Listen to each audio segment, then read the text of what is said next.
Hi, this is Reginald Kuwakaru. I wanted to address a concern that a few of my African brothers and sisters have had with a couple of my videos.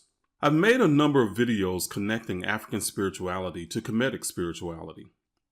A couple of videos in particular, titled "Who Did Africans Pray to Before Slavery?"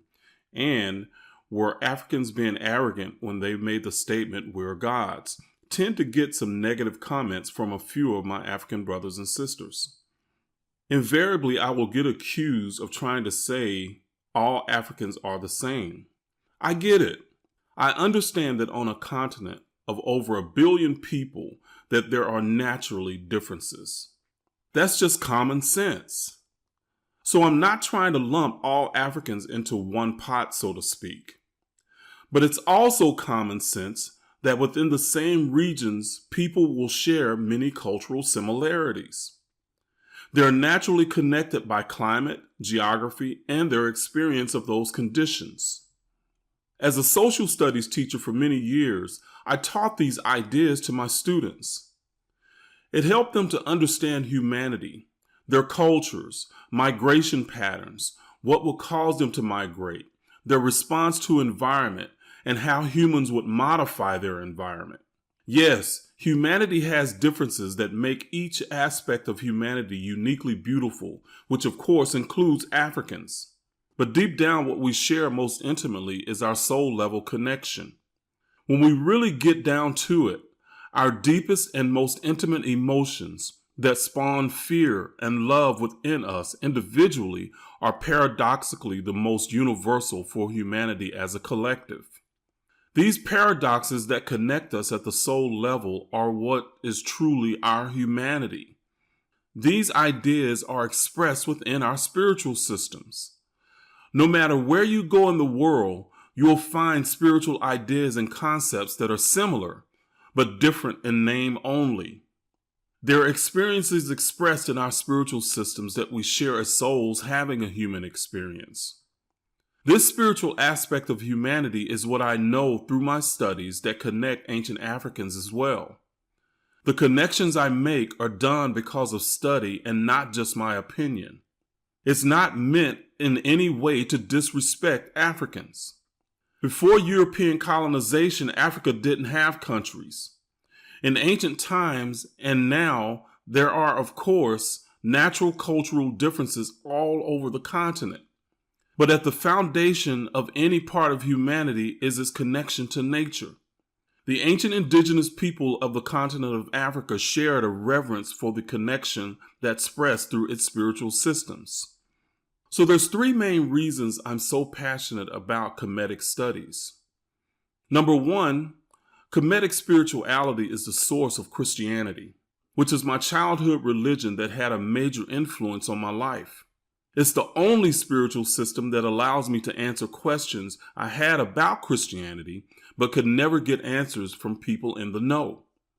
Number 2, because ancient Egypt is connected to the African continent via the Nile River, it's naturally linked to interior Africa culturally and spiritually.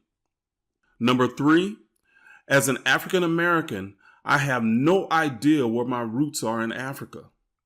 Because of the cultural link to interior Africa and the fact that the Kemetic civilization is over 10,000 years old, it can give me and others like me a window into understanding what pre-colonized ancient African ancestral spiritual systems were like.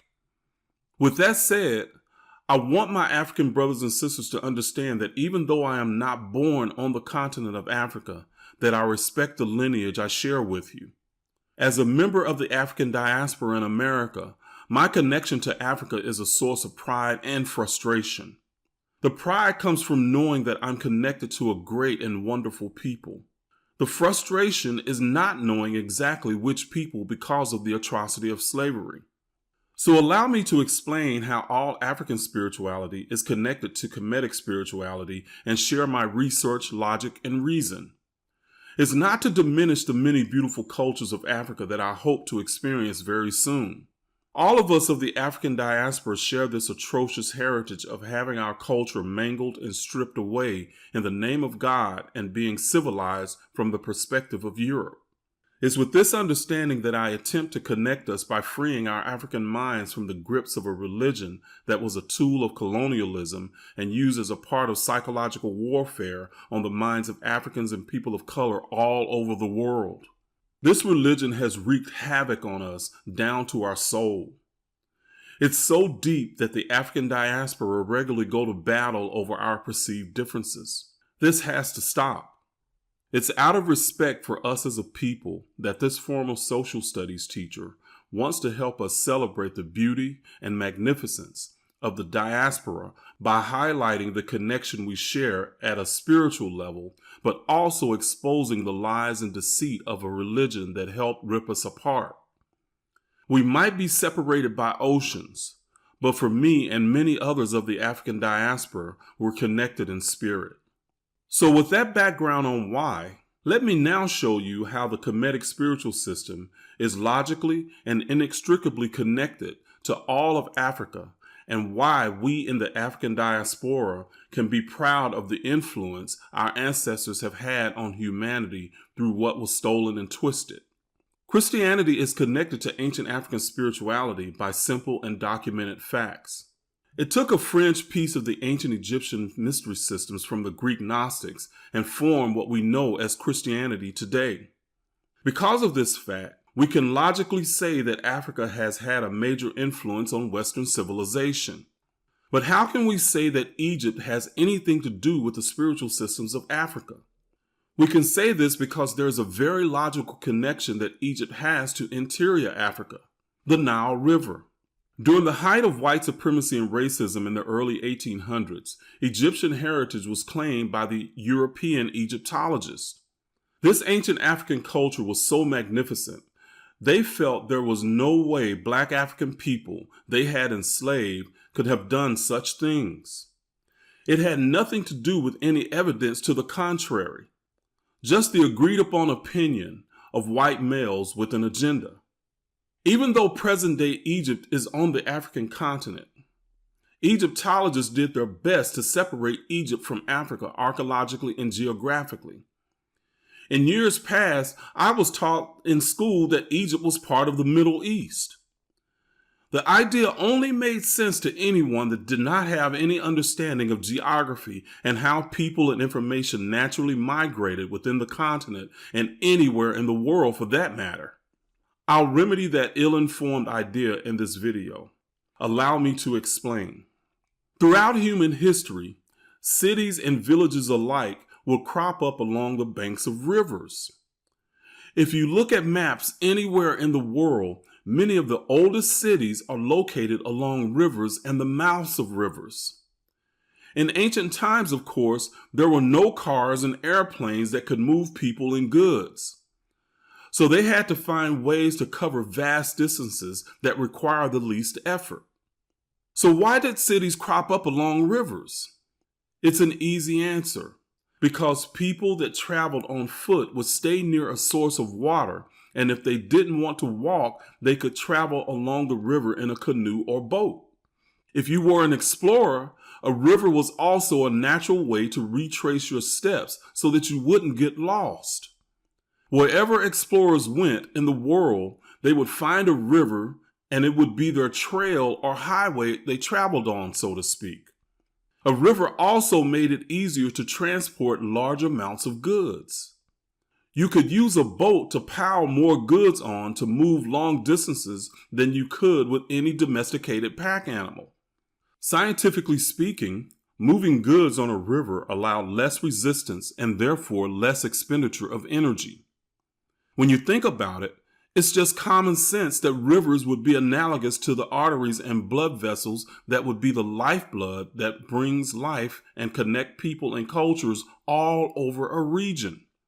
Understanding this logically, when you look at a map of Africa and see the Rift Valley region and the Nile River basin, you will immediately see that Egypt is African in location and ancient Egypt can only be African in culture. The Nile flows from south to north. It's the same direction that humanity naturally migrated over thousands of years from the Rift Valley. According to Egyptian scholar Dr. Muada Ashby, the ancient Egyptians state that their culture originated from the Great Lake region of interior Africa. This type of knowledge conventional Egyptologists have suppressed so they could claim Mesopotamia as the oldest civilization, because they believe Mesopotamians were a white race of people and needed the origin of civilization to be from whites. Psychologically, white supremacy and racism plays a part in what is accepted as credible scholarship.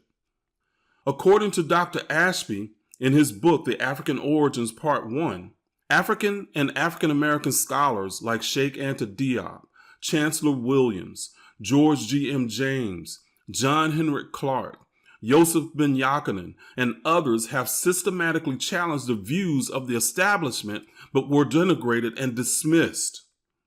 They show the ancient origin of civilization leads back to ancient Egypt that were Africans. Again, this makes complete sense when you understand how humans and information migrate. The Nile River Basin has tributaries that flow in all directions from interior Africa. These rivers and tributaries were the information superhighways of that time. As stated before, the Nile River winds from south to north. People migrated from south to north. Information came from south to north. The spiritual systems and culture the ancient Egyptian people inherited came from the south to them, in the north. Again, they stated it themselves. The oldest African cultures were to the south of Egypt. For Egyptologists to try and remove Egypt from Africa was nothing but treachery.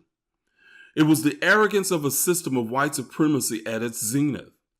So much of what we have accepted in the West as scholarship from the establishment of Egyptologists is no more than arbitrary pronouncements agreed upon by them. Anyone that challenges them are discredited and ostracized. It occurs to this day. The Egyptian spiritual system is not an anomaly in Africa. Not only was its culture distinctly African, the ideas that Egypt refined and carved in stone were first spoken of many thousands of years before in the Rift Valley. The ideas flowed north, but they also flowed south, east, and west, all over Africa for thousands of years. Many of the hieroglyphic symbols carved in stone actually predated verbal language and were a part of gesture language that traveled along the Nile River Basin for many thousands of years. Africans from all over the continent could understand certain aspects of the hieroglyphs because many of the symbols were part of many ancient African cultures as universal gesture language. This in itself would debunk the idea that Egypt was Middle Eastern and learned from Mesopotamia and Sumeria. This is the point I want everyone to understand. Ancient Egypt is a mouthpiece for African spirituality because it shares the ancient African heritage. Older African spiritual systems have many of the same components of the Kemetic system. They simply have different names for the recognized aspects of nature. For example, author Toby Malera Correll in her book, Finding Soul on the Path of the Orisha states, the Yoruba faith is a monotheistic tradition that recognizes one God who speaks and works through a pantheon of gods and goddesses called Orisha. This Yoruba belief is essentially the same as ancient Africans spoke of as Egyptian netters. They're simply aspects of nature that reveal an otherwise incomprehensible creator. She also confirms that what we know as Voodoo from Haiti originated in Dahomey, West Africa. The word Voodoo is derived from the Fon word Vouden, which means spirit or deity. The Fon people and the Yoruba people were neighbors and share many ideas about life, nature, and spirituality. The Dogon tribe of Mali in West Africa has been linked to ancient Kemet linguistically through etymology. It's thought that the people of the Dogon tribe were descendants of ancient Egyptian priests. In his book, Sacred Symbols of the Dogon, Laird Scranton states, Such correspondences between the Dogon and Egyptian systems are so pervasive that when in doubt, one might reasonably assume that if a given practice exists among the Dogon, it most likely existed in similar form with the ancient Egyptians. The point being here is that the spiritual systems of Africa share a common theology, even if the language they use is different. When I have referenced African spirituality, it's because I recognize the common theology, not as being disrespectful of the beauty and uniqueness of African people throughout the continent. It's natural connections that any people of any region will share anywhere in the world. It's a way for me and many of the diaspora to honor a heritage that has been stripped away from us. Many of us, myself included, desperately want something that acknowledges and connects us with the greatness of our ancestors. I only make statements in my videos that I can back up with documentation and research. Again, it was never due to any disrespect. Ancient Kemet is a very powerful connection from ancient Africa to Western civilization that has been hidden for far too long. So how can I know who ancient Africans prayed to before slavery? Or were ancient Africans being arrogant when they stated, "I am a god"?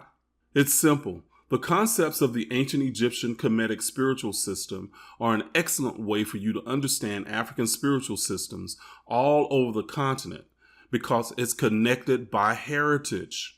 The spiritual ideas were the foundation of peaceful cultures connected by the Nile Valley for 60,000 years or more. The ancient Kemetians were not an anomaly within ancient African spiritual systems. They were the norm. As a collective of people, taking the shackles off the minds of the diaspora are paramount to us loving who we are and connecting in a healthy and uplifting way. I have nothing but love, admiration, and respect for my African brothers and sisters.